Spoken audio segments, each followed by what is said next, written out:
berjumpa lagi dengan saya, Faradita Natasha, NIM 201041173, mahasiswi Universitas Muhammadiyah Jember, Fakultas Ekonomi dan Bisnis, Prodi Manajemen.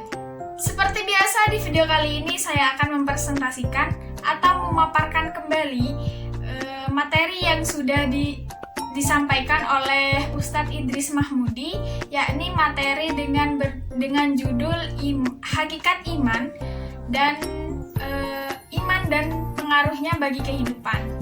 Langsung saja di pembahasan yang pertama.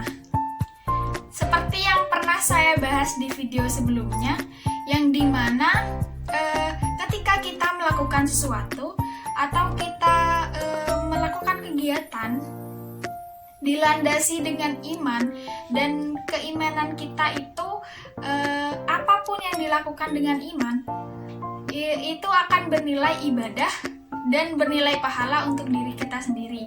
Seperti halnya kita makan atau minum ataupun tidur, jika tidak dilandasi dengan iman itu tidak akan bernilai ibadah ataupun bernilai pahala. Jika dilandasi dengan iman, tidur pun kita akan bernilai ibadah atau bernilai pahala atau mendapatkan pahala, asal dilandasi dengan iman. Iman itu berasal dari kata imanu, yang awal katanya itu amana yu'minu imanu, yang artinya percaya atau aman. Yang dimana aman di sini itu ialah tidak ada rasa takut, tidak adanya rasa takut itu karena keamanan kita, kepercayaan kita sudah dilandasi dengan iman, seperti itu. Secara terminologis, iman itu diyakini dengan hati, diucapkan dengan lisan, dan diwujudkan dengan perbuatan. Dan iman itu mempercayai sesuatu yang sifatnya itu tidak nampak. Bentuk keimanan itu sendiri sudah ada pada rukun iman, yang dimana menurut as-sunnah itu rukun iman ada 6, dan menurut syiah itu rukun iman ada 7, dan menurut al-mu'tazilah ada 5. Yang dimana menurut syiah itu ada 7, yang ketujuh ialah iman kepada imam.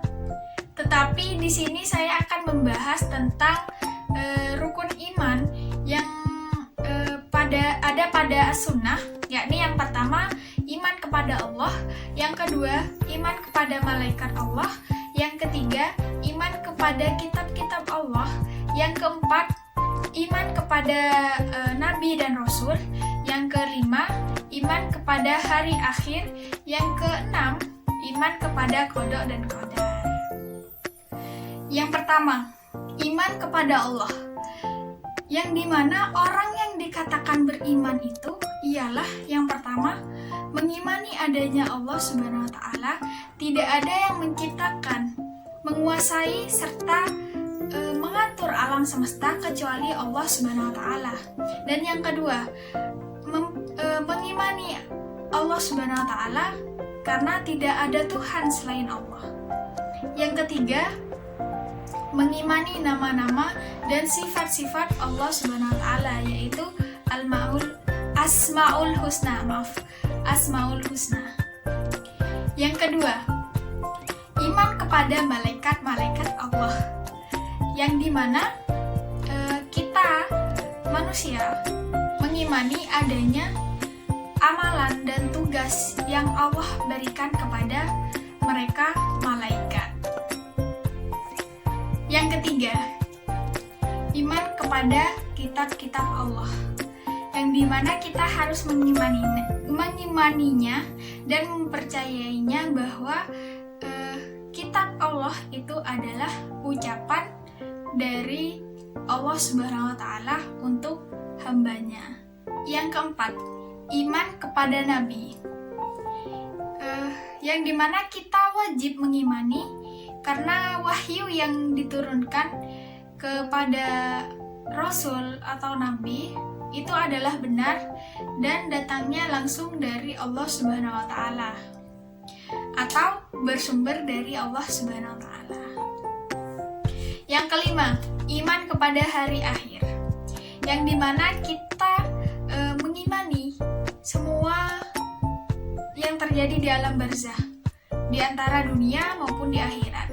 Yang dimana di akhirat itu berupa fitnah kubur, yang fitnah kubur itu berupa siksa kubur atau nikmat kubur. Dan yang kedua, mengimani adanya hari kiamat. Dan yang ketiga, mengimani hari berkumpulnya di padang mahsyar menuju surga, hingga menuju surga atau neraka. Semoga kita sebagai hamba Allah Subhanahu wa taala selalu berada dalam kenikmatan yang Allah berikan. Semoga selalu berada dalam jalan Allah Subhanahu wa taala hingga kita nantinya berada pada surganya. Amin, Allahumma amin. Yang keenam, yang terakhir, iman kepada qada dan qadar, yang dimana mengimani kejadian yang baik maupun kejadian yang buruk, karena semua datangnya dari Allah Subhanahu wa taala.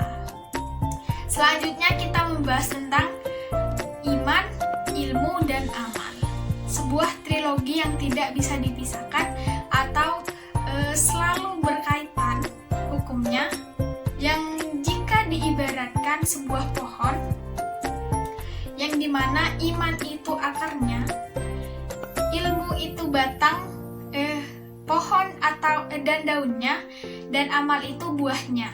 Dan ada sebuah pepatah yang mengatakan atau sebuah kalimat yang mengungkapkan bahwa ilmu tanpa iman itu kacau, ilmu tanpa agama itu buta, dan agama tanpa ilmu itu lumpuh.